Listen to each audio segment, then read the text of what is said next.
Njye nitwa David ninjye mugiye kwana muri urugendo dukomeje mu karere ka Musanze aho mpagaze mu murenge wa Cyuve. Uyu Claudine twaje gusura ni umuhanuzi w'Imana. Claudine ni wa muntu guhanurira ibintu bya guhanuriye bigasura vuba bidatinze. Apana bya bintu biza apana bw'abahanuzi buza bukamara igihe kirekire ugitegereje, rimwe na rimwe ugasigara wibaza ati si koko navuganye n'Imana cyangwa se n'Imana yambwiye ubuhanuzi cyangwa se Imana yampaye amasezerano.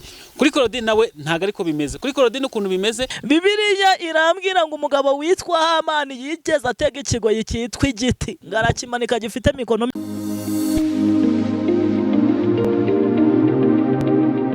Yes, ndabasuje bakunzi ba Gonarike Plus, amahoro y'Imana akomeze kubana namwe. Njye nitwa David ninjye mugiye kwana muri urugendo dukomeje mu karere ka Musanze aho mpagaze mu murenge wa Cyuve, kandi ni nanjye muraza kubana muri ibi biganiro turi buze gukora hano mu karere ka Musanze. Turi kumwe n'umukozi w'Imana Claudine. Uyu Claudine twaje gusura ni umuhanuzi w'Imana, ni umwana w'Imana, ni umukozi w'Imana. Ikiruta byose akunda Imana n'abantu, ndetse ikindi n'imirimo n'ibitangaza Imana igenda imukoresha. Claudine ni wa muntu guhanurira ibintu bya guhanuriye bigasura vuba bidatinze. Apana bya bintu biza apana bw'abahanuzi buza bukamara igihe kirekire ugitegereje, rimwe na rimwe ugasigara wibaza ati si koko navuganye n'Imana cyangwa se n'Imana yambwiye ubuhanuzi cyangwa se Imana yampaye amasezerano. Kuri Claudine nawe ntago ariko bimeze. Kuri Claudine ukuntu bimeze, iyo guhanuriye ibintu bisura vuba. Ni umuntu w'Imana, icyo nicyo kintu nababwira, ni umuntu w'Imana, nicyo kintu nabaratira.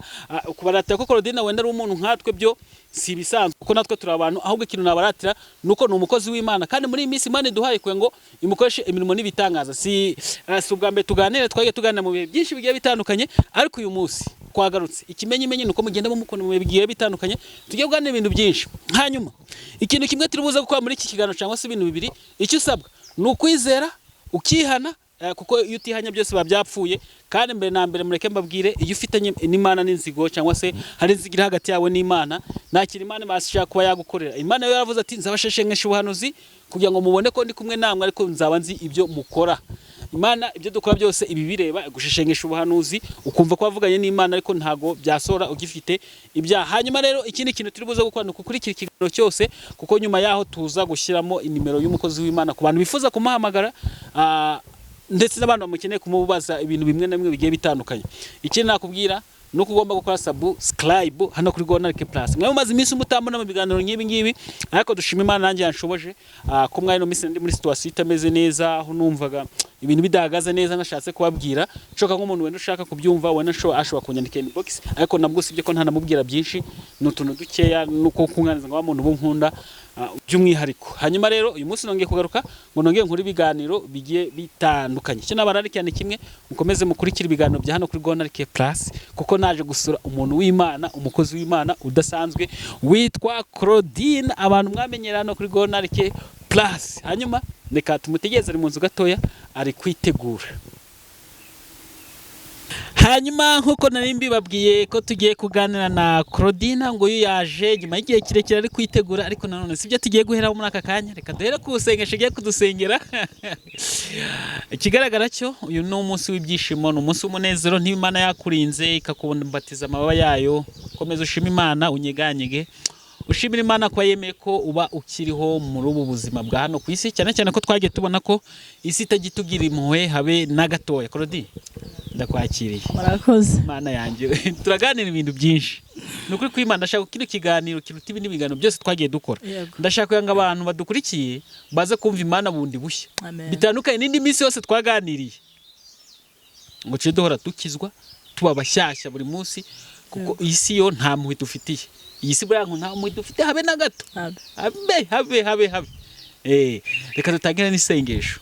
Mana Data wa twese, Mana yo kwizerwa ndetse no kwiringirwa, iyi saha turagushimiye Mana. Tugushimiye ko wemera ko tugera kuri iyi tariki ya 22 z'uku kwezi kwa 4 2026, twese turi guhumeka umwuka w'abazima.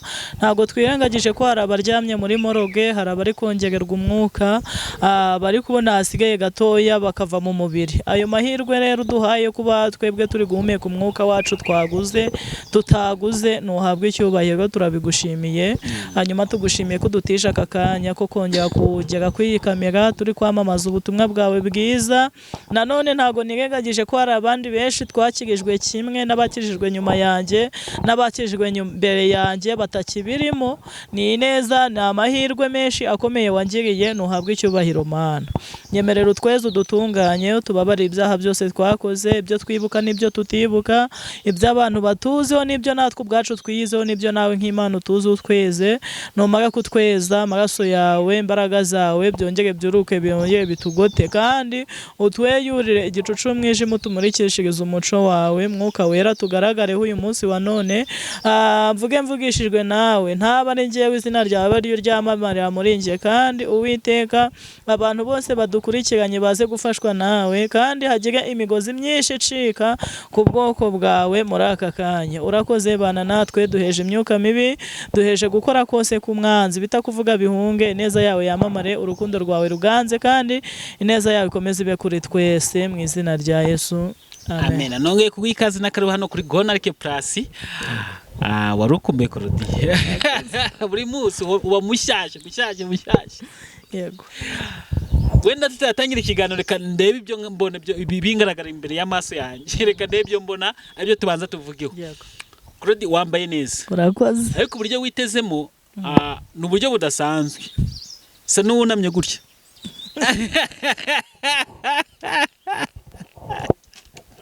David, nabyawe aho uzajya uritega kandi uri umugabo. Wabikunze? Uburyo witezemo nyine ni bushyashya. Ntabwo ndabona undi muntu byiteze ibyo ngibyo gutyo. Yes. Ni ukuri pe. Noneho ukuntu uba wafashe agakanzu, ugafata akantu mu mutwe kajyanye n'ikanzu, no hasi ku birenge byose bikaba bijyanye, nicyo kintu kijya kintungura.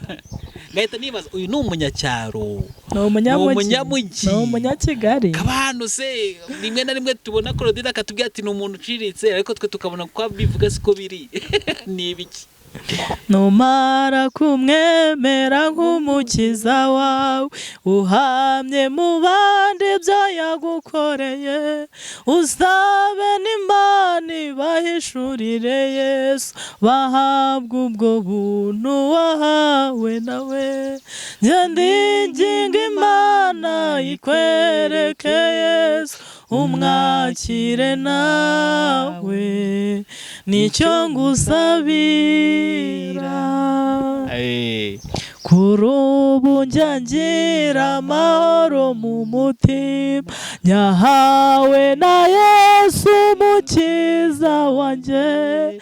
Atemba nk'uruzi ab'isi ntibayazi, icyampa zangu yahawe nawe. Njye ndinginga Imana ikwereke Yesu, umwakire nawe, niko ngusabira. Amashimwe yawe yose akuye mu ndirimbo. Amen. Impamvu karirimbye ako karirimbo nkubajije ikibazo kitagikomeye cyane. Yego. Weko wahisemo kwambara. Ibi bintu byose biva mu mbaraga zayo. Kandi umuririmbyi yuzuye umwuka yavuga ngo numara kumwemera nk'umukiza wawe, umaze kwemera ko afata abanyacara akabahindura abasirimu, abatuye i Kigali bakisanisha nanjye, kandi njyewe ntuye mu cyaro. Ubwo bitewe ko abantu bazatanya gutega uko nk'uko. Biganye wowe. Numara kwemera ko ibintu byose ufite, umwuka uri guhumeka, amaboko ufite, amaguru ufite, imbavu ufite, ama etaje ufite, cyangwa umugore ufite, cyangwa abana ufite, cyangwa kamera ufite, numara kwemera ko ivugabutumwa riri muri wowe ari we wabiguhaye, nguhamye mu bandi ibyo yagukoreye, ariko usabe n'Imana ibahishurire Yesu, bahabwe nabo ubuntu nawe wahawe. Ubwo rero David, reka nkubwire, utu twenda ni Imana yatumpaye. Ejo bundi iyi kanzu ni umuntu wayinzaniye, muri mverope kadifunze neza. Bambwira ati umukozi w'Imana akira. Ntabwo wakwambara nabi. Akira. Ariko umuntu nawe ni umusirimu. Wa cyane atuye i Kigali. Atuye i Kigali, ni umunyakigali pe. Ni umunyakigali. Rero ugomba kutwambara nyine ukereka abantu ko Imana iri gukora. Ikibazo hari nk'abantu batatwifuriza ineza, yego hari abatakwifuriza ineza. yego Ikibazo ni kimwe, muramikubwira bazakuroga. Hari abatatwifuriza ineza, sibizi se, hari abatadukunda uko byagenda kose ko Imana yakora ibitangaza ikabikorera twebwe, hari abatazimera batazigira bagukunda. dufite Imana yumva amasengesho, dufite Imana yumva amasengesho, iyo twizeye irakomeye, iyo twizeye irakomeye. Imana yacu nibandoga nzasenga ibyeyuge mu izina rya Yesu.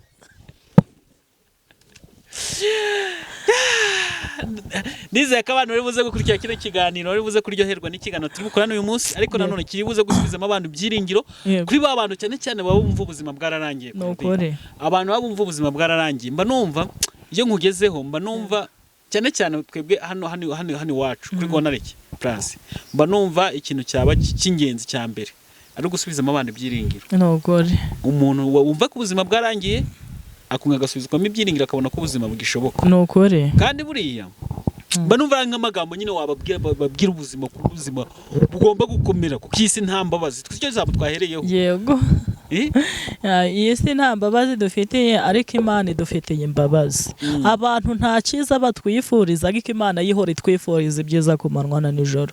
Umuhanzi witwa Theo yararimbye ngo abantu babonaga ibyiza atari twebwe bikwiriye, ngo ariko Imana yo yatwitegereza ngo ikabona turuta ibishongore, ngo ikabona turuta n'ibigwerere, ngo ako kanya ikakwemera, ngo igahita ikwemeza n'abantu. Nega ngutangarize ngo Imana itakwemeye nta wakwemera. N'umugore washatse David yakwanga.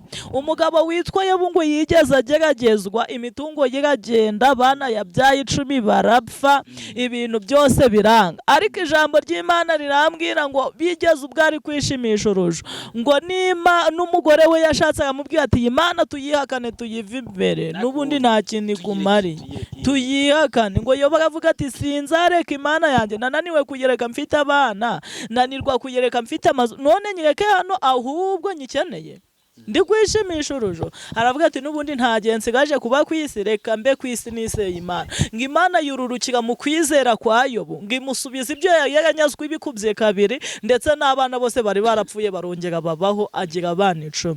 Rero David, reka nkubwire pe, abantu babihiwe n'isi bakabihirwa n'ubuzima, mureke mbabwire ntago igisubizo ari ukwiye kuva ku Mana, ntago ikibazo igisubizo ari ukwiyahura, ntago igisubizo ari ukwimanikamo umugozi. Oya, igisubizo bimbere y'Imana neza. Ibyo wanyazwe, ibyo wabuze uzabibona ubikubiwe inshuro 100 cyane. Ariko ni nabyize ko abivuzwe n'umuhanuzi.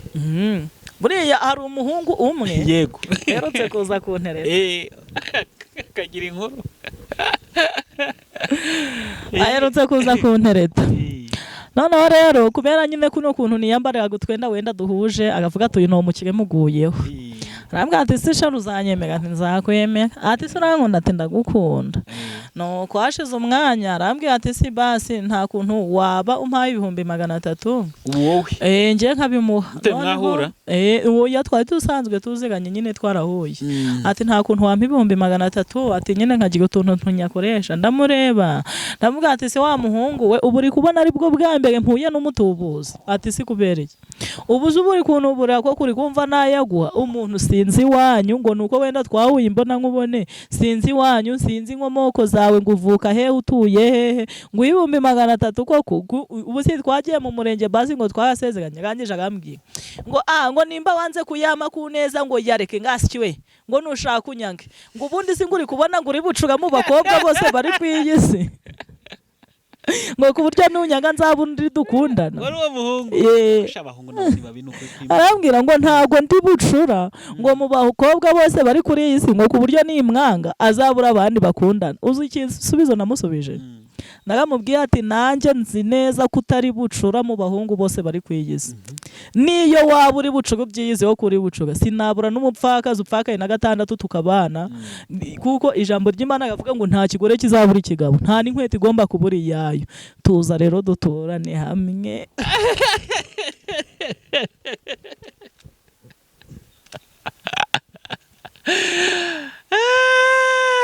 tuza duturane hamwe.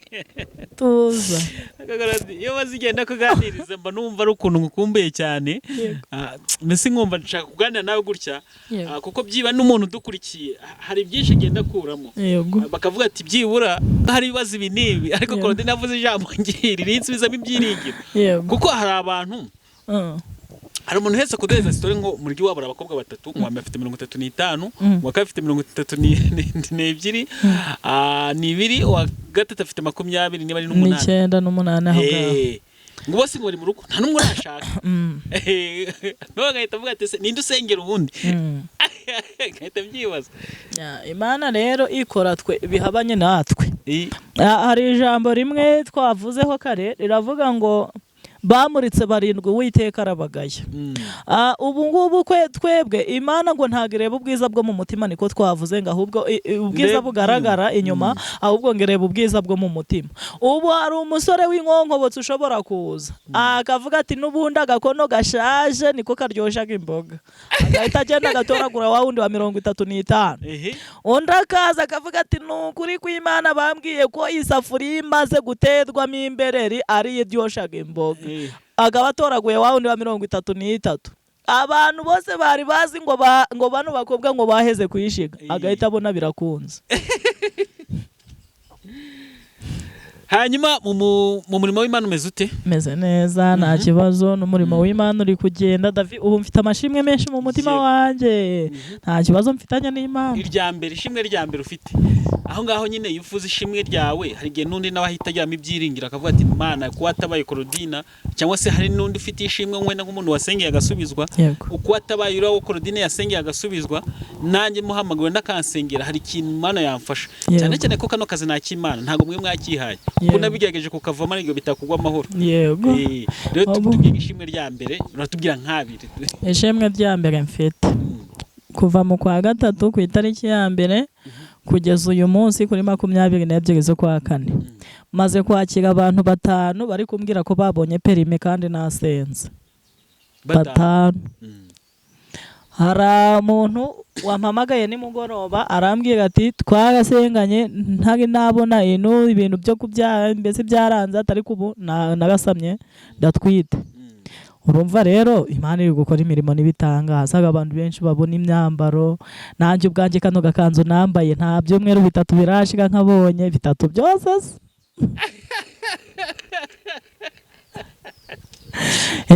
Na yindi wabonye nayo nayibonye mu kwa gatatu. Abantu ahubwo yihereza cyobahiro. Uravuga ati Imana yimera icyubahiro. Claudine, impamvu tuvuga bino bintu, hari umuntu uri mu nzu yanga kuvugisha abantu. Yego. Yumva nta wundi muntu akeneye kuvugisha. Yego. Ari we wenyine n'Imana ye. Yego. Nko muntu n'iki kintu twamubwira, umuntu ukumva adafite undi muntu ashaka kuvugisha, atekeza ko abantu bamuhemukiye bamwanze iki ibintu nk'ibyo, akavuga ati nta wundi muntu nzongera kuvugisha. Azanyivugishiriza uwo muntu. Kandi avuga ko nta muntu ashaka kuvugisha. Oya, inama mugiye niyo kuza kumvugisha. Hanyuma hari umutezi wa korasi waririmbye ngo kunda gusenga ibindi n'ubusa, maze wirebera ibyiza byo gusenga. Iyo Uwiteka yahinduye amateka, abantu nabo bahindura amagambo. Uwo muntu uri kumva ashaka kuba wenyine nakunde gusenga, Uwiteka nahindura amateka, babandi bamwanze, babandi bamuvuyeho, babandi bazahindura amagambo bavuge ngo uyu niwe wo gukundwa. Mama bivuze gutya. Yego. Ni nk'abantu baba badukurikiye, nanjye hari igihe niyo situation ushobora kuyibamo ariko ntumenye ko nyirimo. Yego. Wambaza ati David umeze ute, nkabwira ati I'm good, umeze neza nta kibazo, uri hehe, ndi mu kazi. Ariko mu by'ukuri hari ikindi kintu mufite kikubangamiye. Yego. N'abantu baba banafite n'ipfunwe atese koko nanjye ndahamagara Claudine, nanjye nemera kumuhamagara. Yego. Nta bantu bakubwiye ko bagutinya kukuvuga. Yego, ni benshi. Cyane iyo muri nk'ahantu. Cyane pe. Ni benshi bazi ko ndenze nduwa mu gikoma cya avoka batapfa kunyigondera. ugiye kuba cyane rose nk'umwanya wabimbwira nk'ukurikiye gutya uko ugaragara uko witeze agakanza gasa ubwo ni gute utabura ubu mu cyapfuka ubwo si wigeze uhura n'ibibazo wigeze uhura n'ibibazo ibyo byose bizwi n'Imana yandemye. Bibiliya yarambwiye ngo umubyeyi witwa Hana ngo yarasangiye umugabo n'umugore witwa Penina, ubwo nyine ari mukeba wari ibikeba bibiri, ngo umugabo agahaguruka mu cyumba cyo kwa Hana akajya mu cyumba cyo kwa Penina, ngo kandi yagerayo akava yateye Penina inda, Penina akabyara abahungu n'abakobwa bavanze, ngo Hana we bikanga. Ubu wambwira ngo uyu mugabo yabikoraga bigenze uko yakoraga kwa Penina? Hanyuma ngo umugabo hari igihe kimwe Hana yariraga akavuga ati ariko Mana ni gute abandi wabaha abana ukabaha abakobwa ukabaha abahungu, njyewe ukanyima urubyaro? Uzi ukuntu Bibiliya yavuze ngo umugabo we ngo yaricaraga ngo akamuhendahenda akamubwira ati sheri humura uruta abandi bagore bose, ndagukunda, uri mwiza, nta kintu na kimwe utwaye, nzakubera umugabo, nkubera abana wari kuzabyara, nkubera abahungu, nkubera abakobwa, nkubera inshuti, humura nubwo abantu bose bakuvuyeho njyewe nemereye kukubera byose. Yamara kumubwira ngo nzakubera abana, nkubera umugabo, sinzigera ngusiga, sinzigera nguhana, agahita ajya kwa Penina.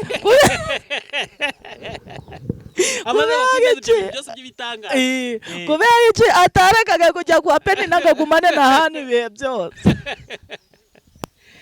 Kuvuga amagambo akayitegereza. Cyakoze ngo Imana yitegereje umubabaro wa Hana ngo imuha Samweli. Urumva rero ariko ngo yasenze ikintu gikomeye, yasenze ikintu gikomeye rero yabonye ngasenze ngo ibintu byose ngazanye amakano ko gukora Imana mwumva vuba cyane. Rero buriya ibintu byose David umusonga umenywa na nyirawe.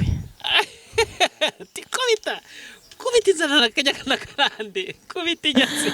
Hari umuhungu twigeze kuganira kera arambwira ngo iyi wabo baburaye ngo baryaga igitoki cy'inyamunyu. Agatoki bagashiramo gasosi n'utunyanya n'utunyobwa n'udushimbo ngubwo babaga baburaye. Aho ngambese ntakibye kurya babiri. Namubaza ati se yo mwariye mubaga mwariye iki? Ati inyama, inkoko, ifi, akafiriti, utumayoneze. Ati naho inyamunyu nuko batwaburaye, kandi twebwe iyo twaburaye tubaga twaburariye kimwe. Rero umusonga umenwa na nyirawe David. Ubu nawe ufite umusonga ukuvuga. Yego ko Mana yanjye. Ni ngombwa ngo mbivuge kuri kamera. Korodi ubyumva ute umuntu wumva ko afite ikibazo kuruta icyundi? Ikibazo kuruta icyundi ubundi. Wowe n'urugero kamwe ngurugero ngo ngiye nkaza ntake ibibazo byanjye. Yego. Wowe wambwira ibyanga avuga ati ibyawe biroroshye, ibyanjye nibyo bikomeye. None ukashaka kugira abantu bose bakugira impuhwe. Yego. Urumva? Kandi nawe ubwo bafite ibibazo barwana nabyo. Ubundi David mperutse kwigisha abantu ijambo ry'Imana, ndababwira ngo Imana ikumara agahinda umaranye igihe kirekire. Mbwira abantu twari turi kumwico gihe ndababwira ngo nta gahinda k'agasirimu kabaho, agahinda kose na agahinda, uwabuze umunyu afite agahinda, n'uwufite wabuze icashiramo na agahinda. Uzi kugira ngo ufite umunyu ariko nta biryo ufite nk'uminjira muteke. Uwabuze urubyaro afite agahinda, nuba afite wabuze icyo abaha afite agahinda, cyangwa se bana nene bafite agahinda, kandi buri wese akavuga agahinda ko kumva karumvikana. Noneho ubu hari umusore uri gusenga akavuga ati Mana uramutse umpaye umukobwa mwiza witondaga, ni ukuri ko Imana nagushima. Ubwo uri kumva afite agahinda yabuze umukobwa akundana nawe. Noneho ubu nanjye ndi gusenga nkavuga ati Mana ubu mpaye umusore mwiza witonda mwiza waba umaze agahinda. Urumva nanjye nifitiye akababaro kuba wenda ntafite umugabo nawe afite agahinda ko kuba adafite umugore. Uduhinda twose ni uduhinda, kandi buri gahinda kose kababaza nyirawe bitewe. Hari umuntu uba wumva ko afite ikibazo kirenze abantu bose bakakwiye kugira impuhwe. Yego. Ubu nk'ubu nkanjye ndasenga abantu benshi, nagize amahirwe abantu barankunda, harabaza bagaparika imodoka bakambwira ibibazo bafite, harabaza bagaparika moto, harabaza n'amaguru, ibyo ngibyo bose barazwa biza. Haruza akambwira ati nsengera mfite ideni ry'ibihumbi 200. Ni ukuri ko Imana riranyahagije, nabuze amahoro ndi kurana sinziriye. Undi akaza ati nsengera mfite ideni rya 1,100,000. ubu byambujije amahoro naraye nasinziye nenda gupfa undi akaza ati njye mfite ideni rya miliyoni 10 undi akaza igihumbi 5 undi akaza akambwira ati nukuri kw'Imana inzu bagiye kunsora amaze amezi 3 ntishuka namubaza ntiwishuka ngaye ati 100,000 uri kumva bose bafite uduhinda cyakoze nakwinginga Imana nkigikuriye kamera imbere yanyu nkabwira Imana ngo buri muntu wese ufite agahinda imumara agahinda yego urumva buri muntu wese Imana imumara agahinda ku ruhare rwe buri wese iyo ubonye iyi si nge natanga ijambo rivuga ngo iyi si nta mpuhwe dufitiye yego nta mpuhwe dufitiye iyi si iri kudukubita itababarira ndetse n'iyo ugiye kureba usanga nta kintu gishimisha usibye twe twiha amahoro abenshi bakavuga ati nta n'indirimbo bivuga ngo hano mu isi iwacu hari ahandi iwacu twateguriwe abivuga neza iyo ugiye kureba iyi si kugira ngo umuntu ashobore iyi si ubona umuntu ashobora ashobore iyi si yayitwaramo tekorodi nkawe iyi si kuyibamo bisaba kugira ngo usenge usenze nushaka uba ufite bike nushaka uba ufite byinshi iyi si kugira uzayishobore ntugusenga udasenze kakubayeho wapi izikaraga uje no kuraguza bakuragure baguhe n'ibitari byo ariko nusenga iyi si uzashobora kuyibamo David nusenga iyi si uzashobora kuyibamo hari umuntu wavuze ngo ngiye narambiwe ngo abahanuzi ngo badushyiramo ibyizere bitahari yambwiye iryo jambo numva nanjye cyo nanjye nitekereje wumva nibyo kandi koko reka nkubwire abantu twe dusenga hari ikintu turusha abandi twe nubwo ibibazo bitwatatse tuba dufite amagambo meza dukomeza mu ibyo bibazo none nkahita nibaza wa muntu udasenga wabaye hate wundi nyine udafite ijambo rimukomeza ubundi gusenga abantu ntago babizi gusenga ni ukubiba kumwe ujya gutera imbuto ukajya gutera ibishimbo cyangwa ibigori ugategereza ko bimera David uramutse uteye ibigori ntusubire mu murima ukavuga ngo nzasubirayo byeze wasarura yewe ibigori uteye ibigori ukavuga uti sinzasubira mu uyu murima mperutsemo buno nkitega nzasubirayo byeze ngiye gusarura wasarura ntago wasarura bisaba kugira ngo mu gitondo uzindukireyo utongore bya byatsi birimo ubikure mu birunde hamwe kugira bino bigori bimerera ahantu hasa neza ejo usubireyo ubibagariremo bya byatsi byatangiye kumera ejo usubireyo icyapfuye ukiranduke kugira kitica ibindi ejo usubireyo usanga ibigori wenda byatangiye kurwara indwara wenda ya shoko nanga si yaki ushire mu muti ejo usubireyo usange hari umuti wasizemo biri kwanga ushire mu ndi ejo umuyaga ni guhuma usubireyo kwegura ibyaguye nibwo ubona umusaruro gusenga rero nabyo bisaba guhozaho nimba usenze ku wa mbere nturekeraho ngo kubera ngo Korodina yamanuriye ngo inziraje ngo reka nica inzizaza reka genda ukora ikiyenda ahantu baguhembe 5 urye 2 byizigame ejo ugenda uje gufurira abakire nibaguhemba 5 wizigame 3 2 wabiriye ejo bundi ugende kwa David akubwira ati ino kamera yinyogereze aguhembe igihumbi ubike senke surye senkiza kugeza ku rwego uzabone 10,000 ugenda ugura ibati rimwe uribike ukomeze ugende Imana izaziga mu kwizera no mu mbaraga watakaje reka nkubwire David ibi bintu nitubivuga abantu ntibagire ngo turi kubasaba kuko ukuntu ngaragara ukunguko ntago naba ntafite amafaranga arayafite pe hari ukuntu uvuga ikintu abantu bagahita bumva kuri kubasaba ariko reka nkubwire kugira ngo Imana igusubiza bisaba kugira nawe ugira ikintu wigomwa Aburahamu na Sara bamaze kwigomwa ikimasa Imana yabahaye Isaka kuki tamubahaye batari babagira kiga kimasa bana batari batanga yarega na hana so tuguheraho mukanya yego yarasenza abona yo mu mazi yarasenza yo mu giti yarasenza yahe mu buto yarasenza nahataka saba hano zibano ibintu byinshi cyane ariko ageze nyuma avuga ati Mana uyu mwana n'umumpa yego nzamugura Imana yabikoze ko gushyushya nko gushyushya kugira ngo iguhe bisaba kugira icyo wigomwa buriya nk'umuntu warabuze nk'inzu katuvuga ati Mana ngiye numpa inzu ibyumba 2 byose bizabe byawe by'amasengesho nzabifata migiri wawe mbadekore umuntu uzajya ushaka muheza agafunguzo ajye gusenga abonane nawe cyane ugasenga iryo sengesho kuri Imana ishaka kubyuka mu gitondo yayiguhaye hari umumama umwe yitwa Mama Subiza ushaka naje no kumukwereka yigeze kumpa ishati y'igitenge kwa kunda abagore badodesha ibitenge n'ishati afite umuguru umwe w'ibitenge bibiri bifite n'ishati, afite n'ijipo imwe n'agashati n'agapira. Izo myenda agize afite umuntu w'umugore ufite n'abana. Arangije mbonye ampa ishati y'icyo gitenge, arambwira ati yambare, inyambaye irankwira, arambwira ati yijyanire. Noneho hahita haza umugore w'umudiyakoni baturanye, aramubwira ngo ariko shanga uri ikimara, ngo nuko Imana bagakore mubaga nta n'ubwenge mufite, ngo ubu ufashe ishati imwe ariyo wari ufite uyihaye umwana ufite nyina, nta n'isoni, ubu ngubu cyabenze uyigumanye iwabo ntibazamugurira imyenda. Uwo mugore ahita amusubiza ati si nyimuhaye umanjije wangira inama, si ubundi nyimuhaye nyobeye ko afite nyina na bene nyina na papa we. Aramubwira ati ndayimuhaye, arambwira ati gata yijyana Imana izampa izindi. Ngenda ndi kumusengera ndavuga ngo Mana, mama subiza amaye ishati ye kuwa gatandatu, kandi kuwa gatandatu tuzajya mu giterane Nyarubande watuye ahantu yitwa Sanarayiza. Ndavuga ngo ninyurayo nzasange wamuhaye izindi myenda myinshi kubera ko ampaye ishati.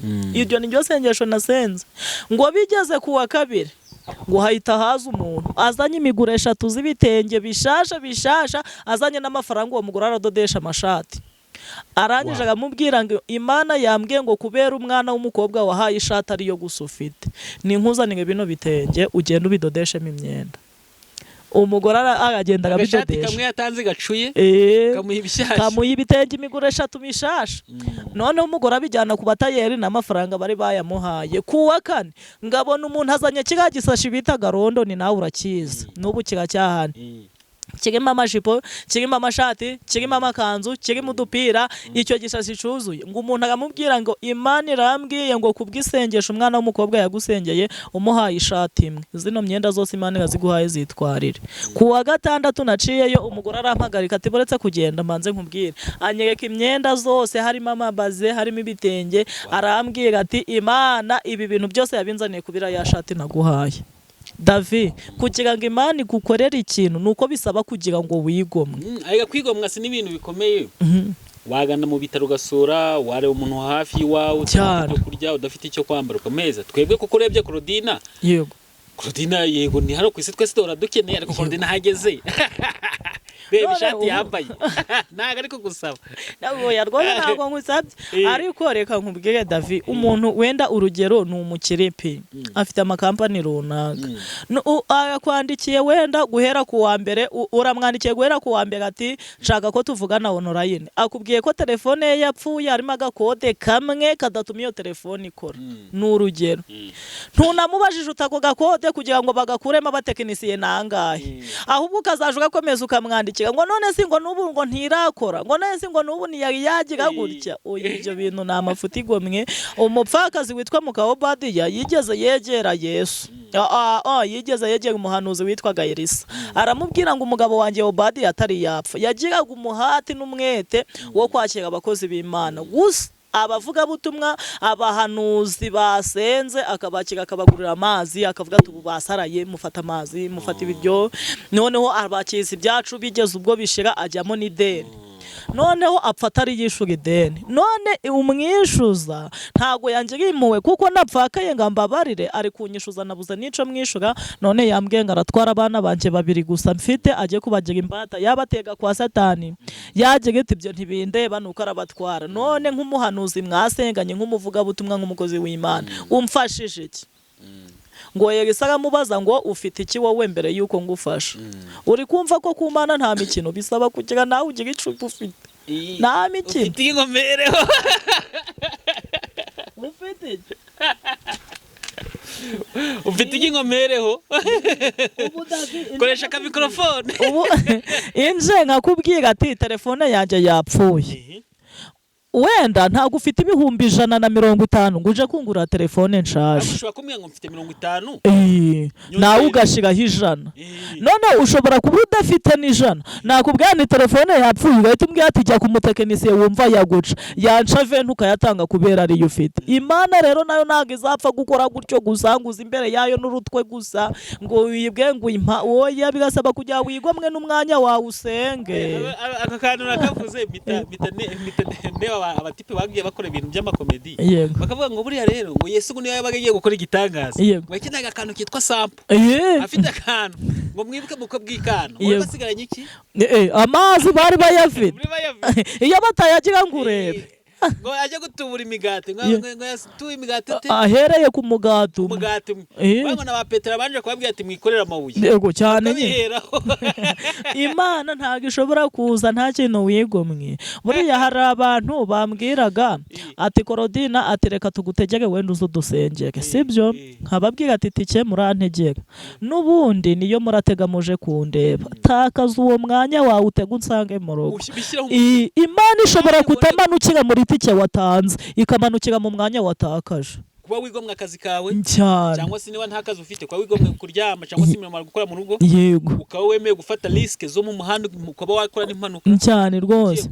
uwo mwanya wa mutima n'ubushake uwo mutima wagize ubwo bushake wagize uwo muhati wagize akazi kawe waparitse Imana ikabimanukiramo ikavuga iti nguhaye umugisha akantu nkumvise neza cyane ku umuntu yafata umwanya akavuga ati ngiye kwa Korodina asengera yego gufata umwanya gusa nibyo Uwitekaho agaciro kuruta gutegeka umuhanuzi ukamutekera inkoko nziza n'inyama nziza ukamuhereza buriya rero hari igihe abantu benshi mbibabwiraga bakandakarira wenda ngo ndabanga oye mba ndi kugira ngo mbahuze n'Imana neza musenge Imana irebe n'icuya watakaje uri kujya kandi ugasubiremo neza nkubibwira abantu kugira ngo mbahuze n'Imana neza bakurakarira uti nyine urumva hari ukuntu umuntu ambwiraga ati nsengera kuri telefone nkamubwira ati kuri telefone ntago mpasengerera abantu kandi David kuva watangira kujya gusenga mu byumba by'amasengesho wari wumva umuntu Imana ibwiye ngo cagiye wasengeye kuri telefone ngo nagakumvise ngo nguhaye umugisha cyagiye nk'ubu wenda umuhanuzi akajya mu mwuka ati wowe David ati Imana irambwiye ngo cyagihe wasenganye n'umuntu kuri telefone narakumvise ngo uhaye umugisha ubwo buhanuzi hari ubwo wabwumvaho oya numva ubuhanuzi ko wasenze Imana ntago wenda menya ngo yavuganye n'Imana gute rero ngewe kukubwira ati ngwino mbwira umuntu ati uzaza mu rugo dusengane mbona nkubone cyangwa se wandike ibyifuzo ngewe nkwizerere ngusengere tutari kumwe ibyo byifuzo bisubire none abantu bakarakara gahita mbwira ngo none si ngo nkuboneye agatike ngo wowe si waza nkamubwira ati rero buriya ku matike yawe nkaza nibyo ariko ntago uzabihesha agaciro kubera iki wanga kujya kurya zira nko kuba baguteguriye reka nkubwiye ni amavuta agamenekera rega ariko David babarira base ubwo tubisubije inyuma ni wowe mbazaga amagambo menshi ubu uramutse uje hano ugasanga wenda mpishije nk'icyayi ndaguhaye n'imigati kandi nibwo bwa mbere bibaye si bisanzwe bikubaho sibyo nkanakubwira ati ube wafite agamoto wafashe n'ingenda akishura ubu David ukaramuka umbonye ikintu kibi wakimbwira gakore ikintu kibi ariko rero nubwo wampaye icyayi cyawe ukaba nantege na moto naziyeho cyangwa cya kintu ntabwo ari cyiza nabonye David mvugisha ukuri turi imbere y'abantu wicaye mu madiva y'iwacu utazi uburyo agurwa ntuzi agaciro kayo wanyweye icyayi utazi uburyo batetsemo uriye imigati utazi uburyo baguze ifiriti wanyu muyibonaga kuri Noheli si bwo wanga kujya gusengera abantu mu mago yabo kugira ngo utabonaho ikintu kibi agatinya kukibabwira oya ico nta nubwo ari naco kibazo David reka nakubwire nibashaka banabyumve banarakara ubundi reka nkubwire umuhanuzi wari we wese yaje mu rugo rw'abantu nkakuriye banagusuzugura rega buriya nkubwire uzagasuzugura kabayo noneho niyo uhanuye ibintu ntibibi nanga wenda nk'ubu ukamubwira ikintu atari kumva urugero nk'ubu hari igihe ubwira umuntu ati Imana iguhaye imodoka ni urugero kandi none afite nk'imodoka 10 agahita avuga ati no kare inyama zanje umaze kurya ivugire nuko wanazibonye ziparitse hariya byigeze bikubaho ayo David ubu uri kumbwira ngo umuntu atinyaga umuhanda ntacyo yahuriyemo nacyo gerageza tubwira ukuntu byakwaze bivuga ko njye nkunda ubuhamya se nubu ninjye ndabikunda tugiye kujya mu ijambo ry'Imana tubwiwe n'ahantu byakubayeho impamvu iyo bivuze gutya bigira abantu bamwe bikomeza nka kano kantu nanjye nkumvise neza kuba wafata umwanya wawe ukavuga ati ngiye gusengana na Korodina ibyo bintu Imana birebaho cyane niyo wagerayo bitewe n'ubushake wagize Imana ireba urugendo wafashe ikareba n'umuhati washizemo n'umutima n'ukuntu wabyegereje umutima cyane, ikaba yakora ikintu cyawe vuba vuba, cyangwa ikaba yanavugana nawe vuba vuba.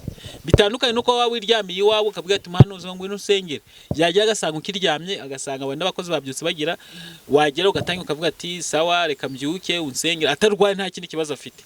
Ibyo bintu Imana ushobora kwita kumva vuba, sibyo? None gerageza tubwiye ati njye nagiye gusengera wenda umuntu runaka, ngizo bigenda gutya mfatwa gutya, bituma ibi bintu bifataho umwanzuro. Njyewe nigeze kujya gusengera i Kigali, gusa ubundi ibi bintu sinabivuzera. Nigeze kujya gusengana n'umuntu i Kigali, ubwiye reka ibyo ngibyo aba ari byo mvuga. Ibihe? Oya, reka mbabwire iby'ejo bundi bitari ibya kera. Tubwire iby'ejo bundi. Ejo bundi nagiye gusengera umuntu mu Bugesera. Yego. Twasezeranye, arambwira ati amafaranga kuzana nagusubizayo ndayaguha. Kandi urumva njyewe nari mfite amafaranga, ariko nyine umuntu ntiyakubwira ati ndaguha tike ngo ubyange. Amnyohereza 6,000 nibyo nagombaga gutegesha. Nanamugemura noneho ibintu bigenze 6,000. Navuga ati nk'umuntu ngiye gusura. Tunasanzwe tuziranye. Kamushira akantu. Noneho ubwo ndatega njyayo. Turasenga, ejo twirirwa turasenga, bigeze nimugoroba ati ndatasha.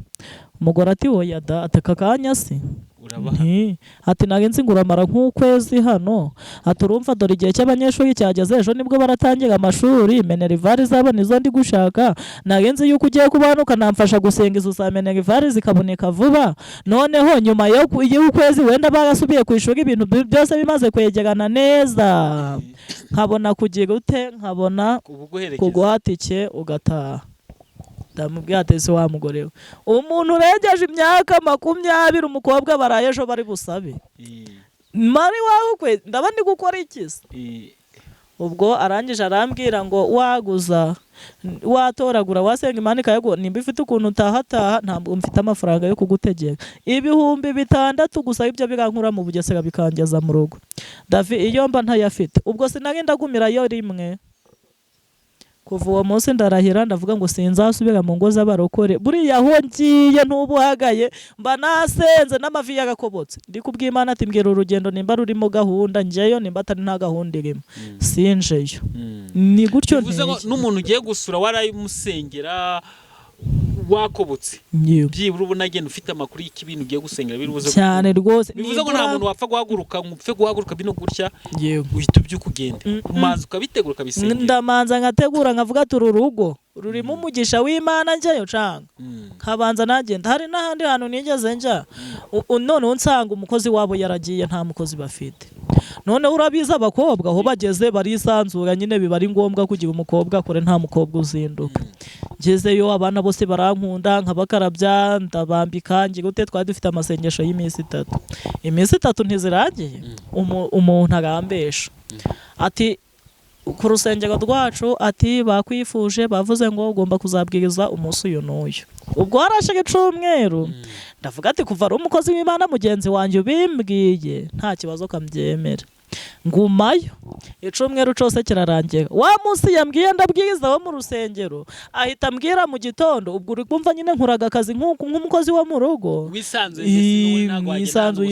Reka n'ubundi sinasiga imbuga idasa nabi, abana ntibatinda kurya, ntibakwambaye imyenda isa nabi, ndi umuntu w'inkumi ndi mu urwo rugo, ibintu byose ndi kubimukorera. Ubwo none akavuga ati amena natomboye umukozi.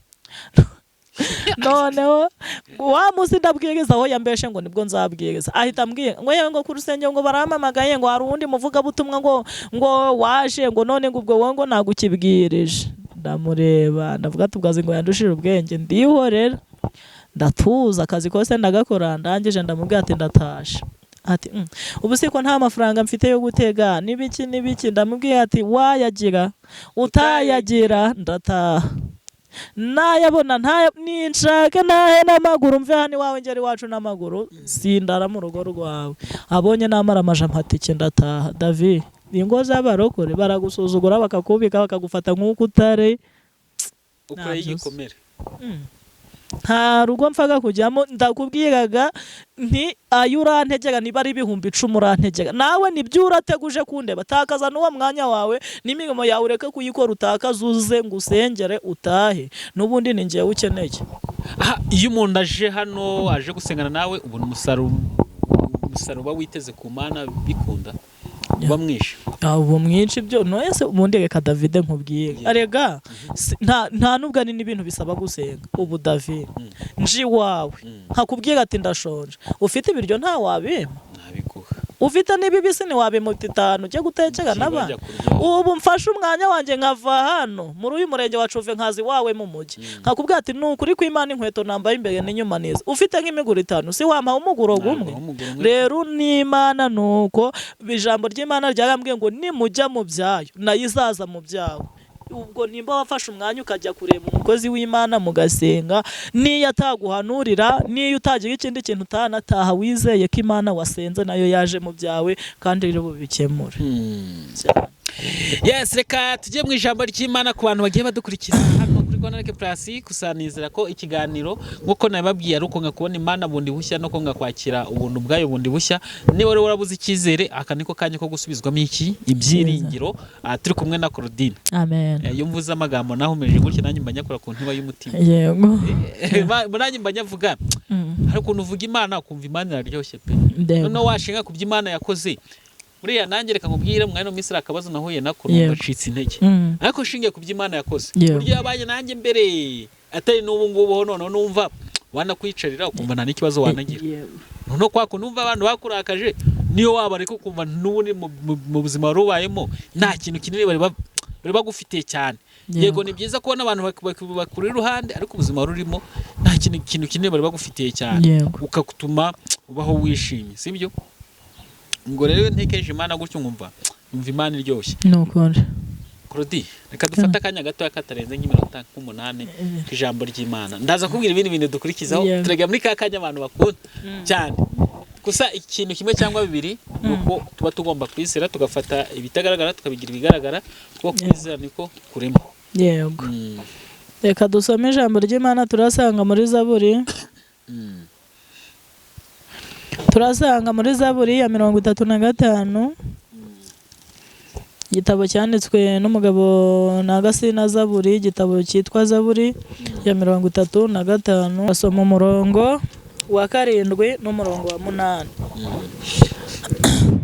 hari amagambo avuga ngo kuko bantegeye ikigoyi kubushya badafite impamvu kandi badafite impamvu bateze ubugingo bwanjye kubushya kurimbuka kumutungure ikigoyi yateze abe ari we gifata ubwe akigwemo arimbuke twakige neza amagambo y'Imana Zaburi 35 umurongo wa 7 n'uwa 8 niho dusomye aravuze ngo kuko bantegeye ikigoyi kubushya badafite impamvu kandi badafite impamvu bateze ubugingo bwanjye ubushya kurimbuka kumutungure ikigoyi yateze abe ari we gifata ubwe akigwemo arimbuke niko ijambo ry'Imana rivuze ngo abantu bagiye guhita bavuga bati kubera iki Claudine dusomeye ibintu bigatuma dusengera abanzi bacu nabi reka ni ijambo ry'Imana ryabyanditse ntago ari njyewe ntago nzi tugeze mu ijambo ry'Imana rigiye kubitaba ngombwa kubaza ndaba n'impamvu n'abantu bagiye batega ibigoyi bakongera bakabigwamo ijambo ry'Imana riravuze ngo kuko banteze ikigoyi kubushya ntago si kubusa nta barogeye nta batutse nta bibye bakantega ikigoyi icyo kigoyi cyongera gisubire ku muntu wacyohereje uzi ko hari ibigoyi bituzigetse twagiye dutegwa na ba mama wacu tukabitegwa na ba data wacu tukabitegwa n'abantu turirimbana nabo uzi ko hari ibigoyi Imana idufashe umugabo witwa Nebukadinezari ngo yateze ikigoyi cyitwa umuriro ngaravuga ngo uyu muriro muwenyegeze uneza ngahamagaza abagabo b'abagaragu be 10 arababwira ngo muterure Saduraka na Meshake na Bedenego mubasubize mubajugunye mu muriro Bibiri iravuga ngo icyo kigoyi yari yateze kireka gufata Saduraka na Meshake na Bedenego ngahubwo gifata bano bagabo be 10 ngo barapfa niko Bibiri yivuga namwe ibigoyi babateze bisubire kwa banyegabyo ibigoyi ubwo njye ndi kumva tugiye no gusenga. Yego. Wagize se kwari ubundi busobanuro bukaze David. Iyo mbishaka ngira amagambo menshi ntanabishaka nkagira make. Bibiliya irambwira ngo umugabo witwa Hamani yigeze atega ikigoyi cyitwa igiti ngarakimanika gifite mikono 50 gifite uburebure gifite ubugari ngo hanyuma ashizana n'imisumari ya 15 nago mbizi ari butere muri Morodekayi akamumanika ku iki giti. Ngishuti ze zamugira inama ndetse n'umugore we witwa Zeresha ngiryo joro yo kumanika igiti umwami buri bitotsi ngo umwami abajije igitabo cy'ubucurabwenge. Bibiliya ivuga ko abakizanye bamuramburiye aho bamuramburiye agasoma ko Morodekayi yamuburiye byakomeye. Bibiliya ivuga ngo iki? Bibiliya ivuga ngo uyu mugabo amaze kubona uyu mwami ibyo yamukoreye cyangwa Morodekayi ibyo yamukoreye ngahita baza bano bagabo babagaragu bati uyu muntu twamuhembye iki? Twamuhembye iki? Ko bura wasanga ari nayo mpamvu nabuze amahoro. Twamuhembye iki? Amen. Bibiliya irambwira ngo baramubwira bati nta kintu twamuhembye. Uzi ko Korodina yagusengeye ukabona perime ariko ntugire na bombo ry'icumu muha. Uzi ko yagusengeye ukabona urubyaro ariko ntubakure muri nyakatsi ngo batuze mu mabati. Uzi ko yagusengeye wambaye ubusa ukambara ariko ukaba nta n'isukari ya desa wari wamugura ashanga imwe mu gakoma nawe yumva ukundi isukari iryoha. Ngo hanyuma hitaba bihorera ngo akivuga bakimubwira ayo magambo ngo Hamani nawe arahagera ico gicuku ngo naho yazindutse yagaye ataryamye kuvuga ati ndasaba Morodekayi mumanike. Bibiliya ivuga ko umugabo witwa Hamani akigera imbere y'umwami umwami yaramubajije ngo ni iki kintu umwami yakorera umuntu akunze kubaha. Uyu muntu akunze kubaha isi yose ikamenya yuko umwami mbese amwubaha. Ngo Hamani avuga ati ubwo ni njyewe. Aravuga ati ubuse hari ikindi kintu wakorera umuntu ukunze kubaha? Uzi ukuntu Imana ni nziza. Byarashobokaga ko Hamani yari gusaba umurima ariko Imana yagitegereje ibona nisaba umurima Morodekayi arapfugwa umurima atari yawuhinga.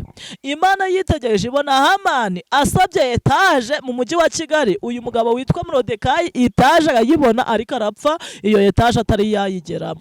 Ahubwo ngo Imana ikoresha umugabo witwa Hamani imutesha ubwenge ngatangira kuvuga ati umwami aramutafasha imyambaro y'umwami agafata ingofero agafata umukandara agafata inkweto agafata isaha agafata impeta akabyambika uyu muntu akunze kubaha cyane kuruta abandi. Hanyuma agafata igisonga mu bagaragu bose afite kandi ngo igisonga cyari Hamani. Mu bagaragu bose afite kuko banteze ku busa nta kintu nabatwaye. Iki kigoyi gisubire ku muntu wacyorohereje haba ari we gifata. Niko Bibiliya ivuze ntago njye mbivuze. Bibiliya irambwira ngo umugabo aravuga tugafatana igisonga kikamwicaza mu ifarashi kikamutambagiza umurwa kikugenda kigaga ingimba kituku. Niko bazajya baragenza umuntu wese umwami akunze kubaha. Umukobwa wihanganye, umusore wihanganye, umugabo wihanganye, umusaza wihanganye, uko niko bazajya baramugenza. Kuniko bazajya baramugenza. Hanyuma ngo umwami aramubwira Esiteri 6 umurongo wa 10 haravuga ngo nuko umwami abwira Hamani ngo Hama ihute ibyo uvuze byose hatabuzemo na kimwe ubigenza bazutyo Morodekayi umuyuda wicaga ku irembo ry'ibwami. Bibiliya ivuga ko Hamani yamuzengurukije umurwa. Reka twihute.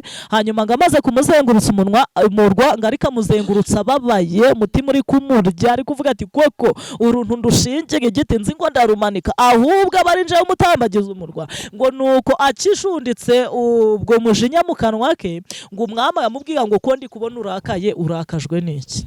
Ngo none akivuga ayo magambo babandi bamushutse babandi bamubwiye batishinga igiti ngo bahita babwira umwami ngo ya mwami ngo ahubwo impamvu arakaye ngo hari igiti gishinziwe mu marembo ngo yarazi ko ari bumanike yo Morodekayi ngo niyo mpamvu arakaye ngo azi neza ko iyo umuntu umaze gutambagizwa umurwa utari bwemere ko bamumanika ku giti.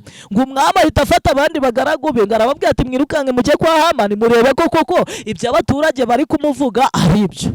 Ubu David ari ukuntu umuntu ashobora kuza kukubwira ati Korodina gatwite ugahita uvuga uti kanje kureba ko ibyo bari kuvuga kuri Korodina ari ukuri.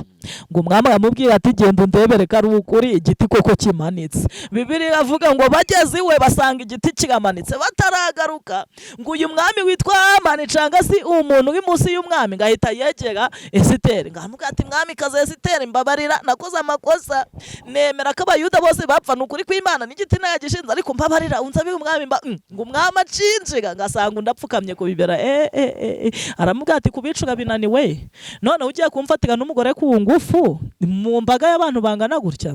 Ngo babandi akivuga gutyo babandi bagiye kureba igiti bahita bagaruka babwira umwami bati mwami we bati igiti koko turakibonye ni cya mikono 50 ari ukuntu n'abantu basiga mu dukabyo ati n'imisumari irari ati n'imisumari irari n'abaramufasha barari. Ngo nuko umwami ahita avuga ngo mumufate mumumanike agasuzuguro kavaho. Ikigoyi yari yategeye Morodekayi aba ari we kigarukira bamubamba ku giti. Tugiye gusenga ibigoyi abanzi banyu babateze bisubire ku babyohereje. Nukuri kw'Imana tugiye gusenga ibi bigoyi bisubire ku bantu babyohereje. Nasomye ijambo ry'Imana rirambwira ngo umugabo witwaga Goliyati ngo yajyacurisha inkota. Wazavuga mbabari ugasoma Bibiliya karimbabazi. Wagiye ugasoma Bibiliya karimbabazi. Nimbabazi ngusabye nukuri kw'Imana. Ndayisoma Bibiliya. Goliyati ngacurisha inkota. Aya magambo asubwo yazi. Aravuga ati iyi nkota nzayicisha Abisirayeli n'Abisirayelikazi. Ngo umunsi umwe ateza impagarara Abisirayeli bihisha mu myobo, abagabo bakihisha mu myobo, abagore bakihisha mu myobo. Ngo nuko ngo umugabo witwa Dawidi ngaza kugemurira bene se ba Shama na ba Minadabu ibiryo ngo ari mubwiye ati gemurira bene wanyu imitsima cyangwa se bene swe imitsima. Ngahageze ngasanga hari umugabo wigaragambije kuvuga ati Imana isigaye ndayisuzuguye nyisuzuganye n'abayigemo. Ngo umugabo avuga ati Imana yambikaga muntu ibintu bijyanye ikamenya agatambaro kazajyana n'ikanzu ikamenya agasaha kazajyana n'ikanzu. Uyu mugabo Goliyati arayisuzuguye nikavuze abwira bene se uyu mugabo ntago ndara mu maso ngiye kumwica. Abandi bati wa mugabo wa mwana we abakishijwe muri 94 baracecetse none wowe ukijijwe ejo bundi 2012 ni wowe ugiye kwiyamamaza kuri YouTube ngo uri kubwira abantu imirimo n'ibitangaza. Ndagavuga ati ariko Imana nagayibonye mwishamba inshobozaga intare nkayishishimura ikanshoboza idubu nkayishishimura. Uyu mugabo ni urengeje uyu yego ko Mana yawe Imana yanyambitse ikama imyenda z'ubwoko bwose inaniwe kumfatisha uyu mugabo nkamurikubita hasi akareka kwirenga ku bwoko bwa Isirayeli.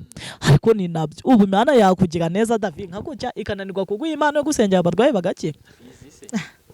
Imana ifite imyenda ifite n'imbaga zo gukiza abarwayi. Yuko niko kwizera mfite. Niyo nsengera abantu basengeraga nizereye mu bitangaza Imana yankoreye. Havuga ati Imana ibyo yakoze nibyo bikomeye. Nta murwe wakugira nkatamara amasata mvise impinuka mu mubiri we. Reka rwose. Noneho umva ukuntu Bibiliya yavuze. Bibiliya iravuga ngo bafata Dawidi bamwegereza Sawuli bagamubwira batuye umugabo ngashaka kurwana na Goliyati ariko twamuvujije yanze ngo Sawuli avuga ati mureke azarwane. None se nimba ari kwiyumvamo imbaraga mureke adwane. Noneho ngo arangije ngo umugabo witwa Sawuli ngamuhereza imyenda amuhereza inkweto amuhereza inkota ngo Dawidi atambutse biranga. Ubwo David ubu hari abantu benshi basenga batariye. Ukaba utashobora gusenga wari basengaga bariye ntihagire icyo baba. Hari umuntu yego ko Mana yanjye ubwo ntago byo mbitinzaho cyane. Noneho Bibiliya irambwira ngo uyu mugabo arambika inkota yo kwa Sawuli arambika imyenda zo kwa Sawuli aravuga ati namenyeye kurwana ukundi nkarwanisha imbaraga z'Imana indimo Imana yansindira ikansindira itansindira ikarorera imbaraga zo kwa Satani ndazanze. Ngo hanyuma ajya kurwana ngarika toragura utubuye 5 mukageze ngasengera mwaya mabuye. Aravuga ngo uko wiyeretse Abisirayeli ku musozi witwaga Yeriko aba ariko nanjye unyiyereka ndi imbere y'uyu mugabo witwa Goliyati unyiyereka ukoresheje aya mabuye. Nta yindi nkota mfite David nta yindi nkota. Hari ukuntu abantu bashaka kugura imiti ngo umuntu ngo yagiye kugura imiti ngo zo gusengeraho ngo zo guhingiraho. Nta yindi nkota ngewe mfite uretse kuza nkaguhuza n'Imana Imana ikakwiyereka. Bibiliya irambwira ngo umugabo yitegereza ka Dawidi ngarakareba aravuga ati ariko sinukuri kw'Imana abapasiteri bangana gutya na gutya baratinye baja mu myobo, ubu hari abakobwa bari mu myobo, hari ababyeyi bari mu myobo, wowe unkanuku wenda ateguza udutoki tubiri nkakujugunya hasi. Bibiliya irambwira ngo Dawidi ntiyagira ubwoba ngo akazunguza ibuye, akabwira Imana ati Mana ndekuzinga, Imana ikamubwira iti buretse kurekura. Ngo noneho umugabo witwa Goliyati akamubwira ati ngiye kukwica nguce igihanga ncereke Isirayeli yose ko ndi umugabo ukomeye cyane. Undi aramubwira ati nanjye Uwiteka arakungabiza sha, ndabyizeye ko Uwiteka ari bukungabiza. Bibiliya irambwira ngo umugabo witwa Goliyati ngaje ahirengeye neza ku gasozi agavuga ati kamanze nkitegereze ndebe mu gihorihori cako, ndebe mu bwonko bwako, ndebe hari ukuntu abakire bahagarara agahita gusomamo intekerezo zose zikurimo, agahita avuga ati uyu muntu ari kugambira ibintu kubera amafaranga nyine afite. Ngarahagarara aravuga ati reka ndebe. Bibiliya iravuga ngo uko ahagaze agagamye ari kureba Dawidi, ngo Imana ibwira Dawidi ngo rekura ibuye, ngo Dawidi arekuye ibuye ririrukanka ngo no mu ruhanga rwa Goliyati igikubitamo Goliyati agwaramye, ngo ntago yigeze apfa, nta n'ikintu yabaye, gusa yaraguye. Urumva nawe hari ukuntu umuntu agwa agahita gw'igihumuri nanga akajya muri koma. Noneho ngo Dawidi yaramwegeye neza, afata ya nkota ubwe yagiye kwicurishiriza, akavuga ko iyi nkota ari izamara Abisirayeli n'Abisirayelikazi. Ngo Dawidi niyo yamucishije igihanga, aragitahana. Yakoresheje inkota y'iki kihangaje cyicurishirije. Umuntu wese waguteze ikigoyi, iki kigoyi gisubire ku wacyohereje. Tugiye gusenga. Mukobwa unkurikiye, mubyeyi unkurikiye, mugabo unkurikiranye, musore unkurikiranye, wa mwana unkurikiranye, wa muzungukazi we nawe wa muzungu unkurikiranye wumva ururimi rw'Ikinyarwanda, nari ninginze Imana ngo ibi bigoyi abana b'abantu baduteze bisubire ku babyohereje. Tubona amahoro y'Imana. Mana data wa twese mwiza, uri Imana ishoboye byose, uri rurangiza rwa burundu. Dusomye ijambo ryawe, dusanze natwe ubwacu hari ibigoyi twatezwe. Hari ibigoyi twatezwe byitwa kuteza, turahinga tukarumbya. Hari ibigoyi twatezwe byitwa kutunguka, turacuruza tugahomba. Hari ibigoyi byinshi biduteze byitwa kutabyara, ntako twagize urubyaro rwarabuze. Hari ibigoyi byo kudashaka baduteze kandi bazi ko bizaturimba, kubera yuko umuntu yijujuta buri munsi ashobora kurimbuka. Hari ibigoyi baduteze byo kutambara, ibigoyi byo kutaberwa, ibigoyi byo kutarya, ibigoyi byo gusuzugurwa, ibigoyi byo kurwara, ibigoyi byo gupfusha. Baduteze ibigoyi, badutega ibigoyi by'ubukode, badutega ibigoyi bitwinjiza mu madeni, baduteze ibigoyi, badutega ibigoyi. Aba bagabo baraboshwe kandi baboshwe n'abantu baboyereje ibigoyi, ariko ibi bigoyi bisubire kwa ba nyirabyo babyohereje. Uko ibi bigoyi by'umuriro byasubiye ku bagabo ba Nebukadinezari 10 bagapfa, aba ariko n'ibi bigoyi bisubira ku babyoroheje. Ijambo ryarambwiye ngo uyu mugabo witwa Uwiteka Imana Nyiringabo Herode, ngo ubwo yaragiye kwica Petero, ngo ibi bigoyi byo gupfu byafasha abarinzi be 16 bari barinze Petero, ngo abari bo bapfa. Ibi bigoyi by'ubushomeri bisubire ku babyohereje, ibi bigoyi by'uburwayi bisubire ku babyohereje, ibi bigoyi byo kudasinzira bisubire ku babyohereje, ibi bigoyi by'imyuka mibi bisubire ku babyohereje. Buri muntu wese ikigoyi cyari kimuboshe gitsike gisubire ku wari ucyohereje. Hanyuma ubwoko bwose budukurikiranye uhereye none bugubwe neza, buvuge ineza yawe uhereye none kandi uhereye aka kanya. Buri muntu wese abona ukuboko kwawe kwiza kumuramburira udukurikiye, abe umunyarwanda, abe umunyamahanga, abantu bose babona ukuboko kwawe kwiza uhereye none. Urakoze kuri Imana yumva gusenga, komeza utwiyoboreye kandi ukomeze utuganze kandi ukomeze uduha agakiza kuzuye, uduhe mwuka wera wuzuye. Ntibirangirire mu iyi si gusa, iyi si tuzayiboneramo ibiryo, tuzayiboneramo imyambaro, tuzayiboneramo abagabo n'abagore ndetse n'abana, ariko nitumara kuva muri iyi si uzaduhe n'iherezo ryiza, tuzagere mu bwami bwawe. Urakoze kuri Imana yumva gusenga, ngaho ubuntu bwawe, urukundo rwawe, gufashwa n'umwuka wera bikomeze birange twese mu izina rya Yesu.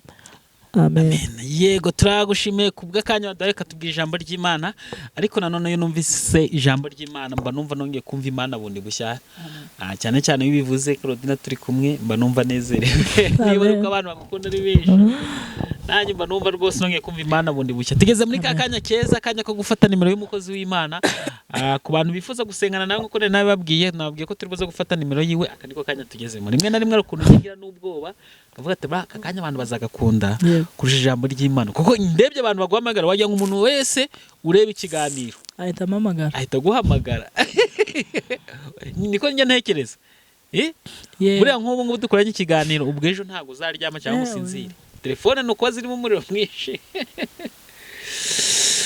Hanyuma rero ku bantu bakunda kuza gusengana Claudine yahoze abisobanura kare akunda umuntu uza bagasengana iwabo mu rugo agafata n'uwo mwanya ariko nanone ufite ikibazo gikomeye nk'uburwayi se ikintu gituma utamuvinga ngo uve mu rugo aho ngaho hari ukuntu asenga Imana yamucira inzira akaza.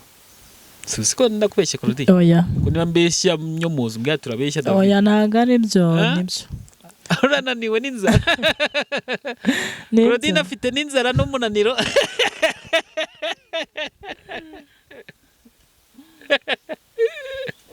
ariko Claudine nta mpamvu yo kunanirwa kuko uyu murimo w'Imana unibeshye gato kawusiga byakubaho ntago mbizi gusa nyine ntiwanyitabaza ngo David ngo byambayeho ngwino ntabara niki. Hanyuma duhe nimero ya Claudine 0786515830 0786515830 ni nayo iba kuri WhatsApp. Turagushimiye cyane reka tubwire abantu badukurikiye ko bakwiye gukora subscribe kugira ngo ibiganiro byose tugenda dukora bijye bibageraho uko tubishyizeho tukibishye bijye bibageraho. Tunakomeza tuba umuryango mugari ariko nanone wakwandika comment ukaduheza igitekerezo cyawe hasi ukatubwira ibyo twahindura n'ibyo twakosora cyangwa se n'ibyo twakongera cyangwa se ukanatubwira ko dukunda cyane ko Claudine ako ndamubwira ngo I love you nanjye ndabikunda cyane n'amagambo meza nk'ijambo ryiza ni mwene nyina wa Yesu. Hari n'ikindi kintu nabonye kunujya bino biganiro mujya mubisharinga mukabeheza inshuti zanyu bakabikurikirana nabo bakabohoka nk'umuntu ufite ikibazo cyo kwigunga kwiheba utari kumva Imana neza wumva watakaje icyizere aba ari byiza kumusangiza kino kiganiro kugira ngo nawe yongasubizwemo ibyiringiro. Claudine ndagushimiye cyane murakoze nshimiye n'abantu bose badukurikiye bakabasoje ikiganiro babwira ati murabe ingenzi kuri twe nibyo gaco kenshi gakomeye kuba mwaremeye kudukurikira. Amen.